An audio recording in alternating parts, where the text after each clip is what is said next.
आम संगम, यीशु मसीह का विजय प्रवेश ये यरूशलेम में। मैं तो बड़ा अद्भुत बात है कि वो तमाम लोग, वो लोग जो मसीह यीशु के साथ साथ थे, उनमें से बहुत सारी जिंदगियां खुदावन के कल्याण को अनुभव की हुई हैं। उन्होंने देखा कि कैसे यीशु मसीह ने मुर्दों को जिंदा किया, कैसे यीशु मसीह ने अंधों को आंखें दी, कैसे यीशु मसीह ने लंगड़ों को चलाया, कैसे यीशु मसीह ने कोड़ों को शुद्ध किया, कैसे मसीह यीशु ने अशुद्ध आत्माओं को उनकी जिंदगी से निकाला। मैं तो ये दुनिया का नियम है, और नियम क्या है? चमत्कार को मैं तो, क्योंकि निश्चित तौर पे मनुष्य की सोच और उस जमाने के लोगों की सोच संसारिकता तक ही सीमित है। जब तक पावर है तब तक यीशु के साथ। मैं तो कल जब उन्होंने यरूशलेम में प्रवेश किया तो लोगों को एक उम्मीद है, एक आशा है। क्या आशा है? बस हो गया काम। यहां तक कि यीशु मसीह के चेलों को भी क्या उम्मीद है? अब यीशु का राज्य आएगा। चेलों के परिवार वालों को भी उम्मीद है। वहां लिखा है, ये जबदी के पुत्रों की माता क्या कहती हैं कि प्रभु जब तू अपने राज्य में आए तो मेरे एक बेटे को दाएं रखना और दूसरे को कौन से वाले राज्य? एक को संतरी बना दे, एक को ट्रेजरर बना देना और एक को सेक्रेटरी बना देना। भाई साहब जब आपका टाइम आए तो आप यही करना। मैं तो कहीं ना कहीं चेलों की जिंदगी में भी एक आस और उम्मीद है। वो मसीह यीशु से पूछते हैं, वो कहते हैं प्रभु हम में बड़ा कौन? हम में बड़ा कौन? वो इस उम्मीद में है कि अब यीशु मसीह का राज्य आएगा और अब रोमी साम्राज्य पलट दिया जाएगा और सत्ता किसके हाथ में आएगी? हमारे हाथ में आएगी। यीशु तो संत है, चलाएंगे तो हम। तो जैसे जैसे समय बीतता गया, जैसे जैसे घटनाएं आगे हम देखते जाएंगे, वैसे वैसे जो जो उनकी भ्रांतियां हैं वो टूटती गई। भाई तो लिखा यरूशलेम में जब उन्होंने प्रवेश किया तो वो सीधे कहां गए हैं? कहां गए? मंदिर। मैं तो जब पादरी का ट्रांसफर होता है तो वो सबसे पहले क्या देखने आता है? चर्च। जैसी मर्जी तो उन्होंने उस स्थान में प्रवेश किया, वो कहां पहुंचे हैं? वहां प्रॉब्लम क्या है? प्रॉब्लम कुछ भी नहीं। मैं तो न जाने कितने ऐसे लोग हैं जो यरूशलेम मंदिर के अंदर इबादत करने के लिए आते हैं और महीनों की यात्रा कर कर आते हैं। बड़ी दूर दूर है, आज की तरह नहीं है फ्लाइट है कि ट्रेन है कि बस है कि कार है, ऊंटों पर खच्चरों पर महीनों की यात्रा है।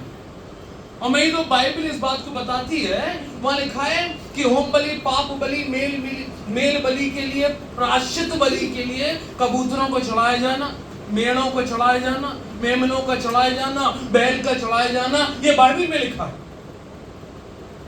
और अगर वो 2 महीने की यात्रा करके आ रहे हैं और एक कबूतर को साथ लेकर आ रहे हैं, कबूतर के जोड़े को साथ लेकर आ रहे हैं, तो 2 महीने की यात्रा के लिए उन्हें लाना मूर्खता है। तो वो तो सहूलियत की बात है कि वो वहां से आए और वहीं के वहीं खरीदें। प्रॉब्लम क्या है? मैं तो उस जमाने में रोमी साम्राज्य में जो भी धन चलता है, जो कॉइन्स होते थे, उन कॉइन्स पे जो है आइडियल वर्शिप्स फोटो लगी हुई है। रोमा देवी की फोटो लगी है, एक रोमा देवी है रोमन्स की, तो उसकी फोटो लगी है कि कहीं सीजर की फोटो लगी है।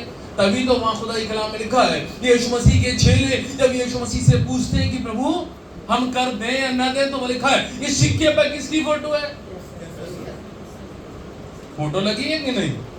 और मैं तो यरूशलेम टेंपल के अंदर अगर वो धन आता है तो कहीं ना कहीं दूसरे देवी देवताओं की फोटो, दूसरी देवी देवताओं का आइडल्स मंदिर में आ रहे हैं। अगर उन्होंने, याजकों ने, महायाजकों ने, शास्त्रियों ने अगर उस मंदिर के अंदर उस करेंसी को आने से मना किया तो प्रॉब्लम क्या है? वो कह रहे हैं कि भाई तुम जूइश करेंसी चलाओ, या मंदिर के, वो जमाने में बहुत सारी करेंसियां थी, उन सब की अपनी अपनी फोटो है, वो नहीं चाहते। मैं तो अगर यहां पर कैलेंडर लेके आया जाए और अगर उसमें हिंदू देवी देवता की फोटो लगी हो, क्या आप अलाउ करेंगे? नहीं ना, कैलेंडर ही तो है। सेम यही सिचुएशन वहां थी, वो करेंसी को भी अलाउ नहीं कर रहे यरूशलेम के मंदिर के अंदर। क्यों? उसमें अन्य देवी देवताओं की फोटो लगी है। तो उन्होंने मंदिर की अपनी एक अलग करेंसी बना ली क्या, और उस करेंसी को एक्सचेंज करने के लिए उन्होंने मंदिर के अंदर ही मनी चेंजर्स को स्थापित किया। प्रॉब्लम क्या है? मैं तो निश्चित तौर पे एक संस्था के अंदर, एक परिवार के अंदर, एक समिति के अंदर कुछ नॉर्म्स बनाए जाते ताकि वो उचित रीति से काम कर सके। यदि चर्च के अंदर, पैसा माफ करना मुझे, चर्च के अंदर क्या बनाई जाती है? पास्टरेट। और पास्टरेट क्यों बनाई गई? पादरी अकेला जो है वो सामाजिक काम भी नहीं कर सकता। मुझे तो पैसा टैलेंटेड है, कीबोर्ड बजा लेते हैं तो, लेकिन ज्यादातर पादरी म्यूजिक नहीं संभाल सकते, ज्यादातर पादरी फाइनेंस भी वही संभाले, प्रॉपर्टी भी वही संभाले, सोशल भी वही संभाले, इवेंजलिज्म भी वही संभाले, एजुकेशन, बड़ा मुश्किल है पादरी के लिए। तो एक कलीसिया में से ऐसे लोगों को छाटा गया जो पादरी जैसे हैं, पास्टोरेट, जिनके अंदर पादरी जैसी छवि है, ऐसे लोगों को जो पादरी को रिप्रेजेंट कर सके, ऐसे लोगों को एक समूह बनाया गया और उसको पादरी के हाथ और पैर और दिमाग और आंख और कान के रूप में उन्हें दे दिया गया कि वो सब मिलकर सुचारू रूप से चर्च को चलाए। ऐसे ही उन्होंने उस जमाने में क्या किया, उन्होंने लोगों की सहूलियत के लिए वही मेढ़े, वही कबूतर, ताकि 2-3 महीने, 2.5 महीने, 1.5 महीने वो लोग कहाँ भैंस को लिए चलेंगे, कहाँ मेढ़े को लिए चलेंगे, कहाँ मेमनी को लिए चलेंगे, कहाँ कबूतर को लिए चलेंगे। प्रॉब्लम कहाँ है? मैं तो प्रॉब्लम सिस्टम में नहीं है। सिस्टम तो कोई भी अच्छे के लिए बनाया जाता है, उसको बिगाड़ते हम लोग, उसमें से फायदा हम लोग निकालते।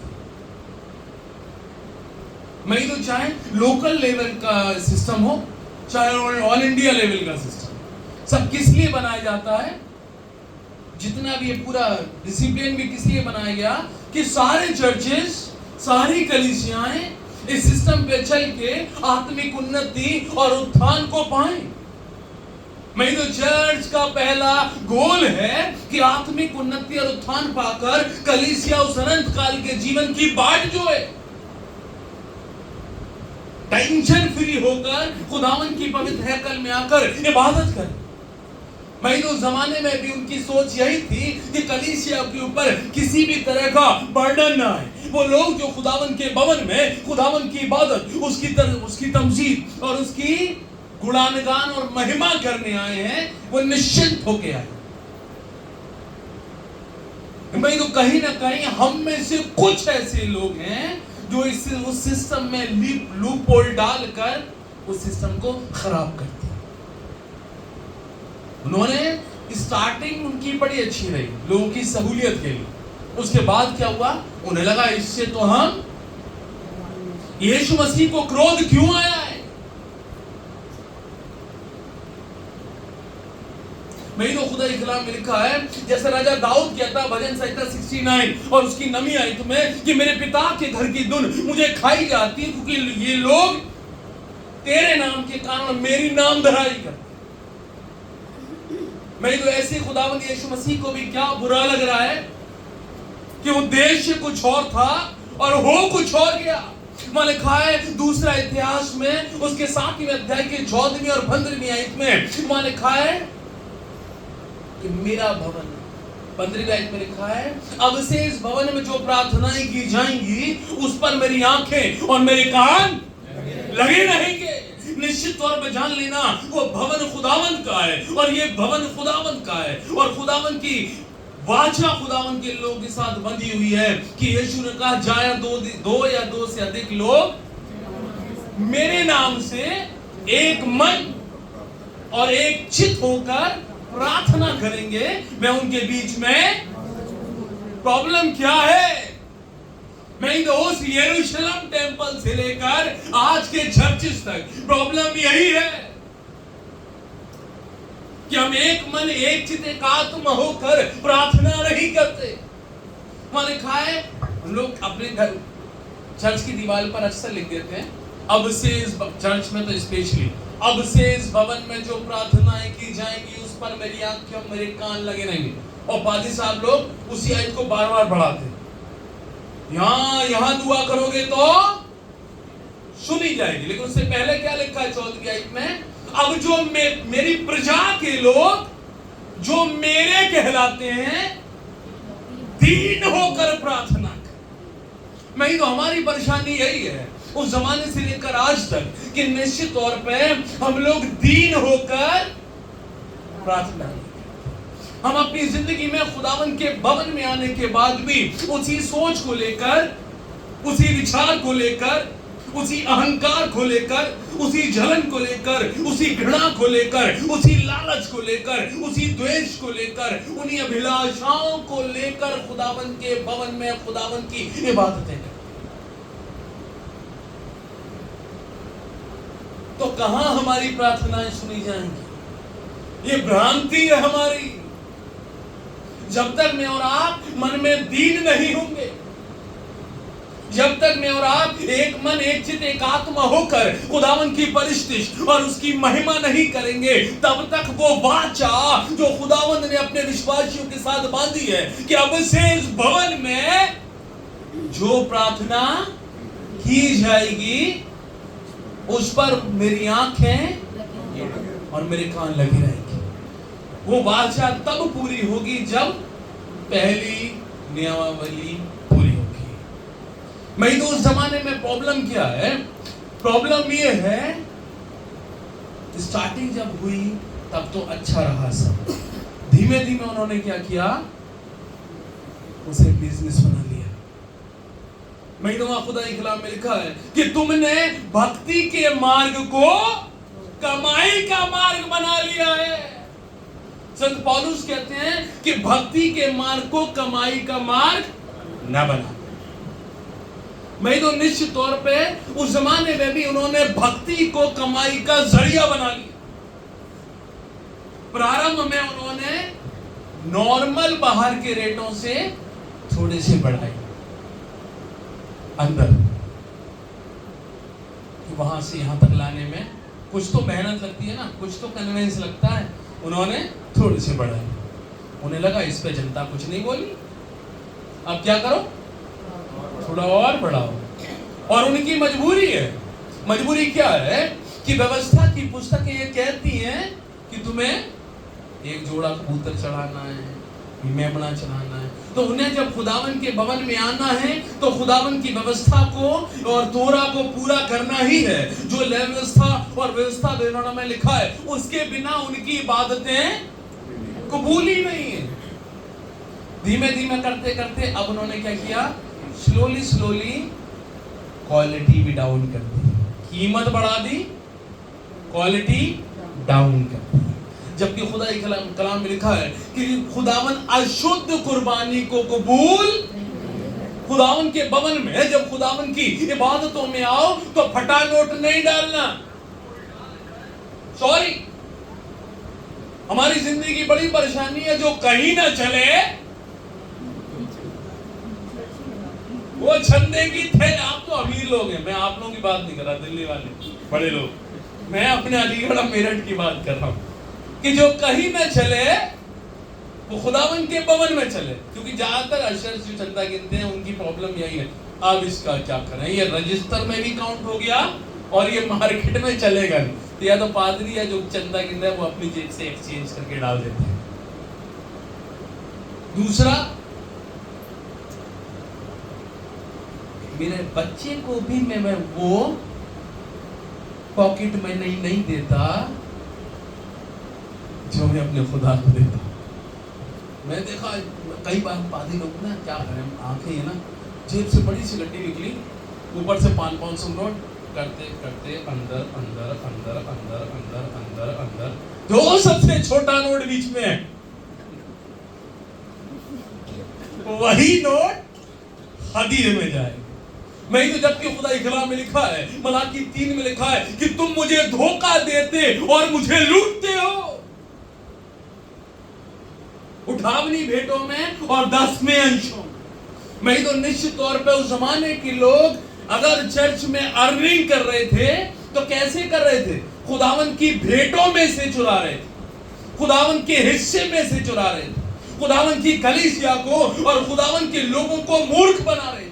लिखा है धीमे धीमे उन्होंने, उनके हौसले इतने बढ़ गए कि बाहर से उन्होंने, जो पास वाले लोग भी थे, जो ला सकते थे कबूतर, जो ला सकते थे मेढ़े, जो ला सकते थे कुर्बानियां, उनका भी मंदिर में उन भेंटों को लाना वर्जित कर दिया। और ये कैसे हुआ? स्टार्टिंग में उन्होंने लाने दिया, जब वो लेकर आए, बाहर से अगर लेकर आ रहे हैं तो उन्होंने उस पर क्रॉस लगा दिया। सॉरी, ये खुदा कबूल नहीं करेगा, ये अशुद्ध है, यहां से खरीदो। अब उनको तो डबल पड़ रहा है, एक तो वो बाहर से ला रहे हैं, वो उनके सर पे, दूसरा उन्हें अंदर से भी खरीदना पड़ रहा है, तो डबल मार पड़ रही है। धीमे धीमे ट्रेंड चेंज हुआ, उन्होंने कहा बाहर से कौन लेके जाएगा, वो रिजेक्ट कर देंगे, इससे अच्छा है कि अंदर से। उसके बाद और ट्रेंड बढ़ा, उन्होंने कीमतों के साथ साथ बाहर से बीमार, अशुद्ध, वहां सब चल रहा है, जो खुदा, जो कहीं ना चले मार्केट में, चुपका हुआ नोट, जो बच्चा भी पॉकेट मनी लेने से मना कर दे। आजकल तो, सॉरी माफ करना मुझे खुदा बाप, आजकल तो जो शीशा खोल के मतलब जो बेगर्स भी अगर रोड पे मांगते हैं, आप उन्हें भी अगर सिक्का दो, और पता नहीं मेरी कलीसिया कैसी है, आप लोग अच्छे लोग, वो आज भी बच्चों को अगर ऑफरिंग, आप खुद तो सिक्का नहीं डालते, लेकिन बच्चा जब मांगता है ना, पापा ऑफरिंग के लिए, बेटा वो कॉइन। प्रॉब्लम वहां से और यहां तक सब सेम ही है, कुछ बदला नहीं है। उस जमाने में शास्त्री और फरीसी लोग थे, और आज मैं हूं, कहीं ना कहीं मैं खुदावन के भवन में तो उसे धोखा देता और उसे लूटता हूं। उन्होंने खराब खराब चीजों का, फिर तो व्यापार इतना, उन्हें लगा भाई मंदिर में दुकान मिल जाए तो मजा आ जाए। जैसे बिल्कुल हॉस्पिटल के बगल में मेडिकल स्टोर हो, उसकी कीमत बढ़ जाती है रेदर देन कोने पे, वो ज्यादा महंगी मिलेगी। मैं तो ऐसे ही उसके अंदर दुकान खोलने के लिए बहुत ज्यादा ब्राइब जाने लगा, बड़ी रिश्वत, मोटी रिश्वत, और वो सब कहां जा रहा था? सब याजक, महायाजक, शास्त्री, फरीसी, ट्रस्टीज, सब में आपस में बट रहा है। यहां तक उन्होंने क्या किया, यहां तक धोखा देना आम जनता को प्रारंभ कर दिया कि वो बाहर से तो कुर्बानी की मेढ़े ला रहे हैं, कबूतर ला रहे हैं, और क्या कर रहे हैं? अंदर जाकर वापस वही माल वापस दुकान पे पहुंच रहा है। इस तरह के धोखे वहां पर चलने लगे। मैं तो निश्चित तौर पे, खुदा कलाम में लिखा है, निर्गमन की पुस्तक उसका 30वां अध्याय और उसकी 11वीं आयत में, वहां खुदा के कलाम में लिखा है कि उन्होंने आधा शेकेल जो है निर्धारित कर दिया कि ये खुदावन के भवन में इबादत के रूप में चढ़ाया जाए। प्रॉब्लम यही है। प्रॉब्लम क्या है? सिंपल, उन्हें चोरी की आदत हो गई। अब आधा शेकेल लेके जाना है, यहां भी फायदा मनी की। अब ये तो रही कुर्बानी की भेड़ों वाली बात। अब उन्होंने शर्राफों को क्यों मारा? वहां लिखा है उन्होंने क्या किया, अब कुछ भी खरीदना है तो उसके लिए क्या करेंसी चाहिए? मंदिर की करेंसी चाहिए। पहले जो काम शुरुआत हुआ सहूलियत के लिए, अब इन्होंने क्या किया, इधर देखिए मेहरबानी से, अब इन्होंने क्या किया, इन्होंने जिस शर्राफों को बैठाल के रखा, जो लोग बेचारे दूर दूर से आ रहे हैं, जितनी दूर से आदमी आएगा उतना ही ज्यादा धन लेकर आएगा। मंदिर के अंदर जैसे हम विदेश जाते हैं तो हम क्या करते हैं, करेंसी एक्सचेंज, जितनी आवश्यकता है हम क्या कोशिश करते हैं उससे भी थोड़ी ज्यादा करें, क्या पता क्या जरूरत पड़ जाए। तो इन्होंने, लोग क्या करते थे, जब अपने शहर से आते थे, अपने देश से आते थे, अपने स्थान से आते थे, तो इन शर्राफों से करेंसी एक्सचेंज कराते थे। स्टार्टिंग में तो उन्होंने नॉमिनल प्राइस ही रखा, फिर धीमे धीमे बढ़ा 10%। अगर आप 100 रुपए ला रहे हैं तो आपको क्या करना है, 90 रुपए मिल रहे हैं, बड़ी प्रॉब्लम। लेकिन लालच यही खत्म नहीं हुआ, लालच और बढ़ा कैसे कि आपने 100 रुपए लिए, आपको 90 रुपए मिले, फिर सपोज करो कि आप 85 रुपए खर्च कर पाए, कितने बचे, 40। अब 40 रुपए फिर वो मंदिर के बाहर चलेंगे नहीं, फिर वो 40 रुपए फिर वो उन्हीं के पास पहुंचे, उन्होंने फिर उसमें से 10 रुपए काटे, 30 रुपए हाथ में और चल, धीमे धीमे 20% तक ये पहुंच गया। मैं तो निश्चित तौर पे खुदावन के उस भवन को, जो प्रार्थना का भवन था, जो छंगाई का भवन था, जो बोझों को कम करने का भवन था, वो भवन जो टूटे हुए हृदयों के लिए आस और उम्मीद थी, वो भवन जो खुदावन की आत्मा और उसके अनुग्रह को अनुभव करने का भवन था, वो भवन निश्चित तौर पे बोझ देने वाला भवन बन गया, अशुद्ध भवन बन गया। मंदिर में आना सिर्फ अमीर लोगों का ही ट्रेंड बन गया। मैं तो जैसे कुर्बानियों को इजरायलियों ने अमीरों की बपौती समझ लिया। प्रॉब्लम क्या है भाई, तो आज भी सब कुछ वही चल रहा है, कुछ बदला नहीं है। हम भी, मैं कभी कभी कहता हूं, हम खुद इजरायली कौम की तरह हो गए। मैं तो स्टार्टिंग में खुदा देता है क्या, आराम, और हम क्या करते हैं, उसे अपना हक समझ लेते हैं। मैं तो स्टार्टिंग में खुदा ने क्या किया, खुदा ने ये कुर्बानी की भेंटें और कुर्बानी क्यों ठहराई कि अगर अनजाने में कोई गुनाह हो जाए तो उस गुनाह के क्षमा के लिए हम दोषी न ठहराए जाएं, इसलिए पापबली ठहरा दी। लेकिन धीमे धीमे क्या हुआ, धीमे धीमे गुनाह करने का पापबली लाइसेंस बन गई। अगर आप पे पैसे हैं, आप गुनाह करिए और कुर्बानी चढ़ा दीजिए, बात खत्म। मैं तो वो इबादत जो है, वो गुनाह की माफी जो है, वो धन पर, पोजीशन पर, वेल्थ पर निर्भर होगी। जो गरीब आदमी है, जिसके पास धन नहीं है, वो पाप के बोझ से दबा जा रहा है, और जो अमीर आदमी है उसे गिल्ट कॉन्शियस नहीं है। गिल्ट कॉन्शियस क्यों नहीं है, क्योंकि उसने तो उस गुनाह के बदले कुर्बानी चढ़ा दी। मैं तो अल्टीमेट जो भी फायदा हो रहा है, अल्टीमेट खुदावंत को महिमा मिलने की जगह खुदावंत के उस भवन से खुदावंत को लानतान मिलने लगी।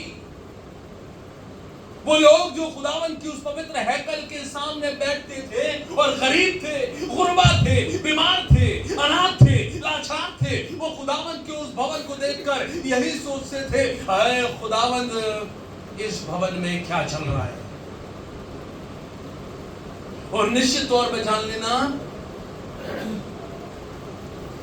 कि जिस स्थान से खुदा को महिमा नहीं मिलेगी, खुदावन उस स्थान को खत्म कर देगा। Praise the Lord. मैं तो अपनी जिंदगी में भी इसी बात को स्मरण रखना। वो बात यरूशलेम की, उस टेंपल की है जिसे सुलेमान ने बनाया। मैंने कहा है यीशु मसीह ने उन शर्राफों को, उन बेचने वाले दुकानदारों को वहां से निकाला। मैं तो सेम सिचुएशन हमारी आत्मा की है, हमारी देह की है, हमारे विचारों की है, हमारे घर की है, हमारी जिंदगी की है, हमारी धार्मिकता की। भाई तो खुदा कलाम में लिखा है, यीशु ने कहा कि तुम्हारी देह पवित्र आत्मा का मंदिर है। भाई तो इसे भी तो हमने डाकुओं की खो बना दिया। अरे जिस दिन मैंने पिता पुत्र पवित्र आत्मा के नाम से बपतिस्मा लिया, उस दिन मेरा मैं मुझ में नहीं रहा।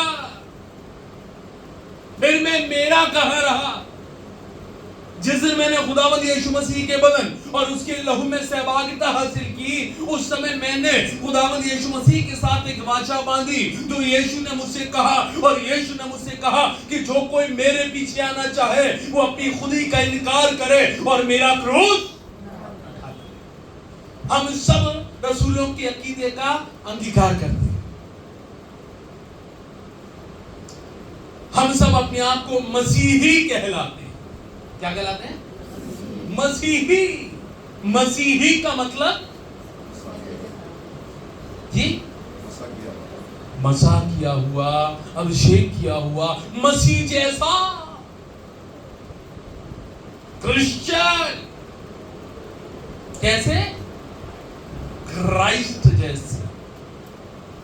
मैं तो अगर ये देह मसीह जैसी नहीं है, अगर इस देह के अंदर जो विचार उत्पन्न होते हैं वो मसीह जैसे नहीं है, अगर इस देह के अंदर जो चाल चलन है वो मसीह जैसा नहीं है, तो ये मसीह कहां हुई?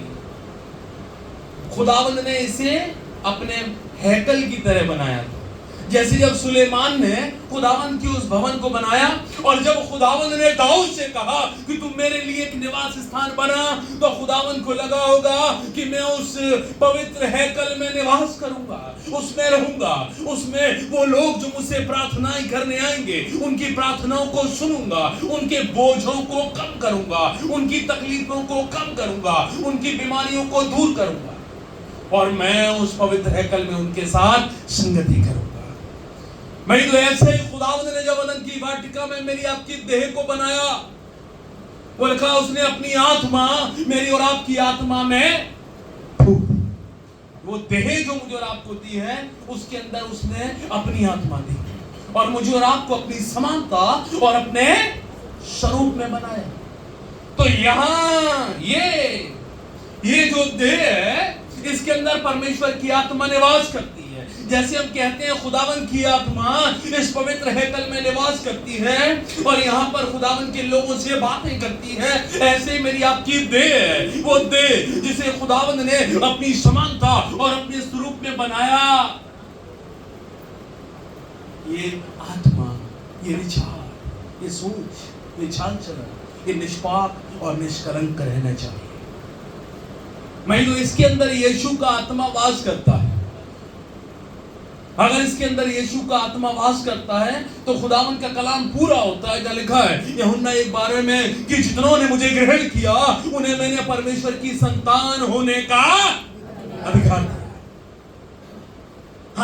हमने जिस दिन पिता पुत्र पवित्र आत्मा के नाम से बपतिस्मा लिया, उस दिन यीशु ने मुझे और आपको अपनी संतानें होने का, पिता की संतानें होने का अधिकार दिया।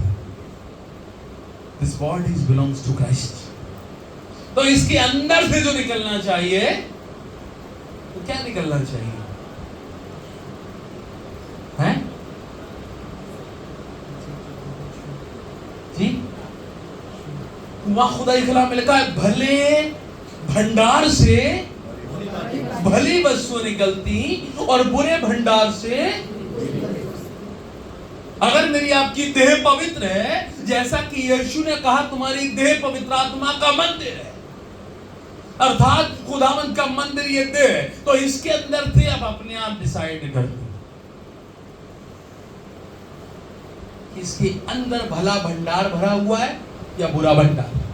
अगर इस देह के अंदर से जो विचार उत्पन्न हो रहे हैं वो प्रेम के हैं, दया के हैं, करुणा के हैं, विनम्रता के हैं, संयम के हैं, क्षमा के हैं, मिलनसारी के हैं, भाईचारे के हैं, सद्भावना के हैं, भलाई के हैं, दया के हैं, तो यीशु इसमें वास कर रहा है।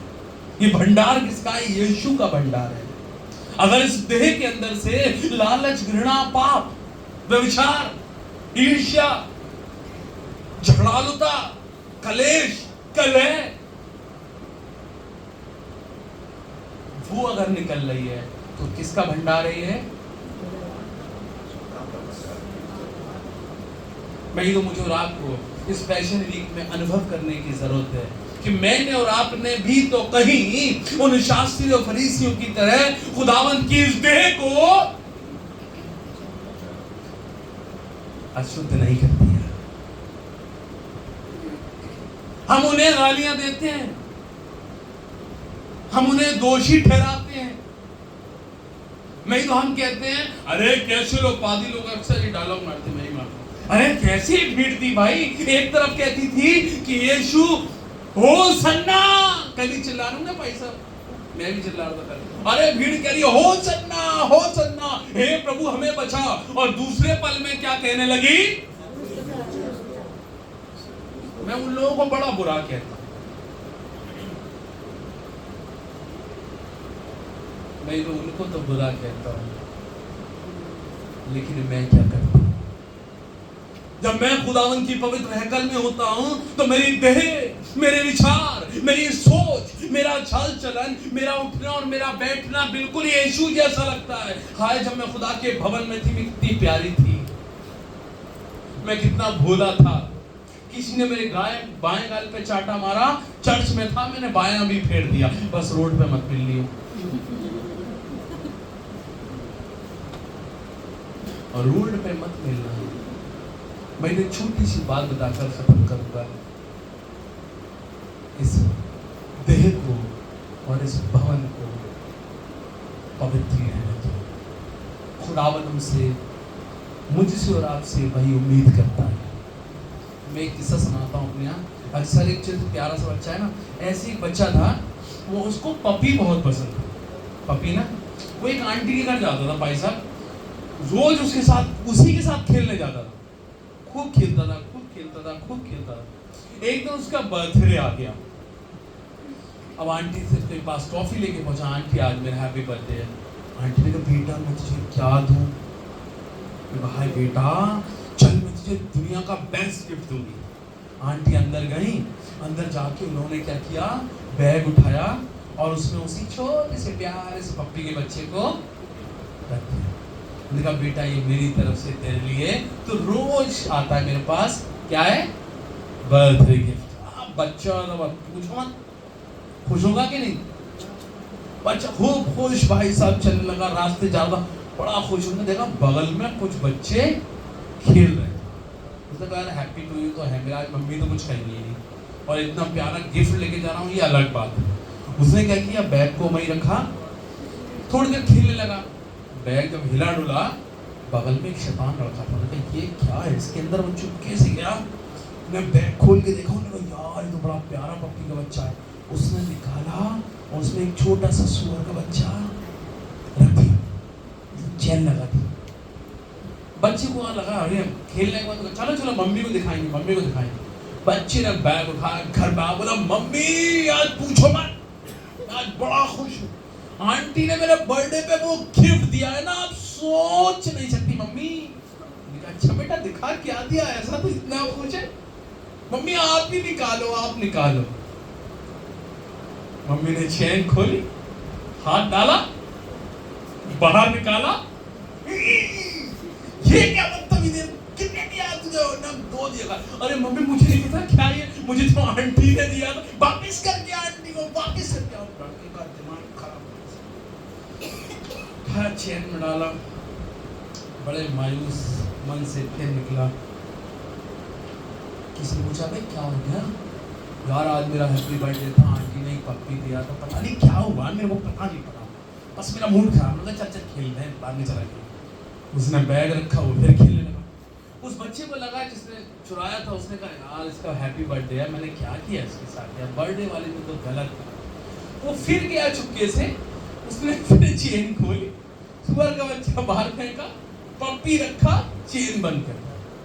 बच्चे ने अपना बैग उठाया, इसी उस पर आंटी के पास, बड़े सुस्त में, क्या आंटी आपने क्या किया मेरे साथ?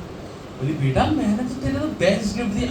नहीं आंटी इसके अंदर उस्मान का बच्चा है, मम्मी ने बहुत मारा। नहीं बेटा हो ही नहीं सकता। अरे है आंटी आप ही निकाल के देखो बस। आंटी ने चेन खोली, हाथ डाला, बाहर निकाला। ये क्या है भाई?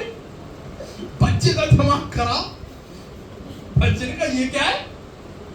तो भाई आंटी ने बेटा देख पप्पी ही तो है। अब बच्चे का मूड खराब, बच्चे ने गर्दन पकड़ी पप्पी के बच्चे। बोला सुन मैं तुझे अपने घर ले तो जाऊंगा, लेकिन जैसे तू आंटी के घर रहता है ना वैसे ही तू मेरे घर रहेगा, सिर्फ तभी मैं तुझे लेकर जाऊंगा। मैं तो खुदावंद यीशु मसीह निश्चित तौर पे कहीं ना कहीं जब मेरी जिंदगी को देखता है तो मुझसे कहता है मैं तुझे आशीष देने को तैयार हूं, मैं तेरी प्रार्थना के उत्तर देने को तैयार हूं, मैं तुझे उस अनंत काल के जीवन का वॉइस बनाने के लिए तैयार हूं। लेकिन जैसे तू चर्च में रहता है वैसे ही बाहर भी रहे। भाई तो चर्च में हमसे बड़ा दानी कोई नहीं, चर्च में हमसे बड़ा हम्बल कोई नहीं, चर्च में हमसे बड़ा पवित्र कोई नहीं। लेकिन जैसे ही मैं और आप इस खुदावन की हैकल से बाहर जाते हैं, मेरी आपकी देह डाकुओं का की खो बन जाती है। इबादत के दौरान हमसे खूबसूरत कोई नहीं, हमसे प्यारा कोई नहीं, हमसे ईमानदार कोई नहीं, लेकिन जैसे ही हम कास्टर कमेटी में बैठते हैं, आप तो अच्छे लोग हो, हमसे खूंखार कोई नहीं। मैं तो निश्चित तौर पे खुदावन चाहता है कि आराधनालय है और आराधनालय ही रहे। उस जमाने में उन्होंने डाकुओं की खो बना रखा था, आज हमने चर्च को राजनीति का अखाड़ा बना रखा है। जिस स्थान से खुदा को महिमा मिलनी थी, जिस स्थान से मैथोडिस्ट चर्च इन इंडिया से खुदा को महिमा मिलनी थी। मैं तो आखिरी बात, आज हमारे आपकी तो कॉन्फ्रेंस बहुत अच्छी है, मैं अपनी आगरा कॉन्फ्रेंस की बात कर रहा हूँ।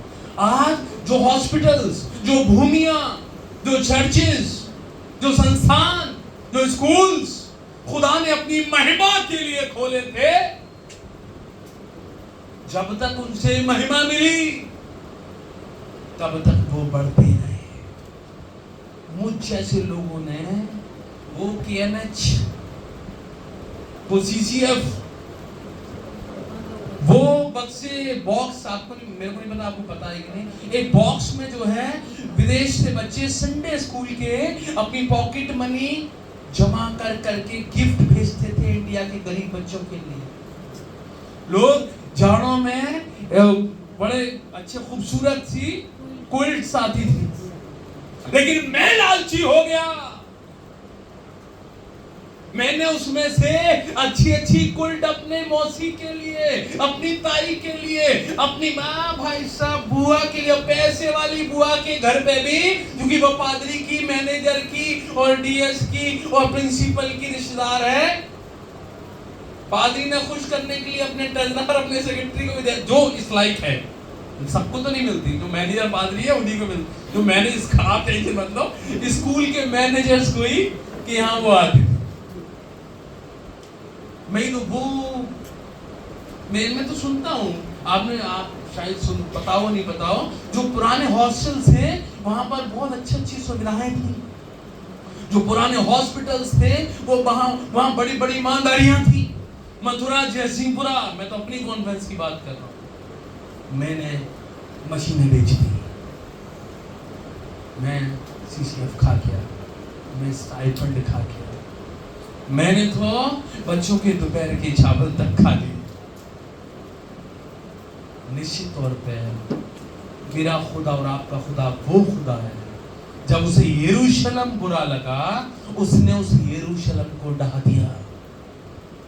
वो स्थान, जब वो प्रार्थना के स्थान की जगह, जब वो डाकुओं की खो बन गया, वहां खुदा की कलाम में लिखा है 70 AD में क्या हुआ? टेंपल बना। भाई वो आज वो हॉस्पिटल्स, आज वो इंस्टीट्यूशंस, आज वो भूमियां जो खुदा ने हमें दी थी, जब हमने उनका मिसयूज किया कहीं ना कहीं खुदा हमसे वो छीनता जा रहा है। जिस जगह से खुदा को महिमा मिलेगी, ऐसे ही जिस देह से खुदा को महिमा मिलेगी। जवान बच्चों, जीवन में स्मरण रखना, जिस उम्र पे हमारे बुजुर्गवार बैठे हैं, इन्होंने अपनी पैरों को, अपनी आंखों को, अपने ब्रेन को, अपनी आवाज को खुदा की महिमा के लिए इस्तेमाल किया। इसीलिए इस उम्र तक भी खुदावन के भवन में आ पा रहे हैं। और आज जवान जिंदगियां अपनी देह को खुदावन की महिमा की जगह कहीं और इस्तेमाल कर रही हैं। इसलिए उनकी देह बीमारियों से लगी हुई है। आज के जवान बच्चे ऐसे दिखाई देते, मतलब कितने बूढ़े हो गए भाई, जरा सा काम करते हुए आज उनकी देह काम नहीं करती। आप अपनी जिंदगी को खुदा की महिमा के लिए इस्तेमाल करना प्रारंभ कर दो। अपनी देह को खुदा की महिमा के लिए इस्तेमाल करना प्रारंभ कर दो। खुदा इसे सुरक्षित रखेगा। इस भवन को आपने खुदा की महिमा के लिए इस्तेमाल किया। बड़ा खुश हुआ, मैं बड़ा आनंदित हूं कि कहीं ना कहीं खुदा का ये भवन भरा हुआ है लोगों से। और जिस दिन भैया बाहर बैठे हैं ना, गारंटी है मेरी, गारंटी लिख के ले लो, स्टेट पेपर ले आओ। जिस दिन खुदा का ये भवन छोटा पड़ जाएगा रेगुलर वर्शिप में, उस दिन खुदा अपने आप बड़ी जमीन का इंतजाम कर देगा। आपको सोचना भी नहीं पड़ेगा। हालेलुया। मैं तो वास्तव में खुदावन चाहता है कि हमारी जिंदगियों से, हमारे आराधनालयों से खुदा को महिमा मिले। ये भवन प्रार्थना का भवन है, ये प्रार्थना का भवन है, ये आशीषों का भवन है। इस वेदी से आशीषें मिलती हैं। खुदावन का दास यहाँ से बरकतें देता है। बरकतें बढ़ रही हैं, लेने वाला चाहिए। क्योंकि यीशु मसीह ने कहा, जिस स्थान पर जाओ उन्हें कल्याण देना। जो कल्याण लेने योग्य होगा उसका कल्याण ठहर जाएगा। यहां से तो बरकतें जा रही हैं। जो लेता जाएगा, जो लेने योग्य होगा, जो विश्वास करेगा, जो रिसीव करेगा, वो आशीषित होता जाएगा। अन्यथा पलट के तो यहां से आशीष देगा, वो आशीषित होता जाएगा। खुदावंद आप सबको बरकत दे। दुआ में अपने सर झुकाएं और दुआ करें। आसमान ज़मीन के खालिक मालिक हमारे मालिक परमेश्वर, हम तेरा शुक्र करते हैं अपने भाई रेवरेंड मोसेस के लिए खुदा, आपके बंदे हैं खुदा। जवानी में पिता इन्होंने अपनी ज़िंदगी को अपने सृजनहार को दिया है। खुदा अपना अद्भुत कल्याण इनके जीवन के ऊपर काबिज कर। आप इन्हें, इनके घराने को खुदावंद सरफराज करना। खुदावंद आपसे प्रार्थना करते हैं यीशु राजा, विशेष तौर पर मेथोडिस्ट चर्च मान के लिए खुदावंद, यहाँ के पासवर्ड कमेटी के लिए, पासवर्ड कॉन्फ्रेंस के लिए, WSS की बहनों के लिए, यूथ के लिए, संडे स्कूल के लिए, चर्च म्यूजिशियंस के लिए, खुदावन चर्च क्वायर के लिए, जितनी जिंदगियां खुदावन ने स्वार्थ तेरे भवन में अपनी सेवाओं को देती हैं, हर एक पर तेरा कल्याण ठहरे। जो इनकी योजना है मसीह यीशु, खुदावन जब अगली बार आऊं पिता परमेश्वर, तो नई भूमि पर और बड़े भवन में तेरी महिमा करने पाऊं। खुदावन सारी प्रार्थनाओं को कबूल करने वाला तू ही है, सारे मार्गों को सीधा करने वाला तू ही है। इस कलीसिया पर खुदावन तेरी बड़ी आशीष है, जो संसार के, पारिवारिक के, आत्मिक के, सामाजिक, आर्थिक है, बहुत आशीष है। ये प्रिय लोग अनुभव करते हैं। दया करिए। पैशन वीक, गुड फ्राइडे और ईस्टर हम सब के लिए नए मनुष्यत्व को धारण करने के दिन बने। यीशु के नाम से आमीन।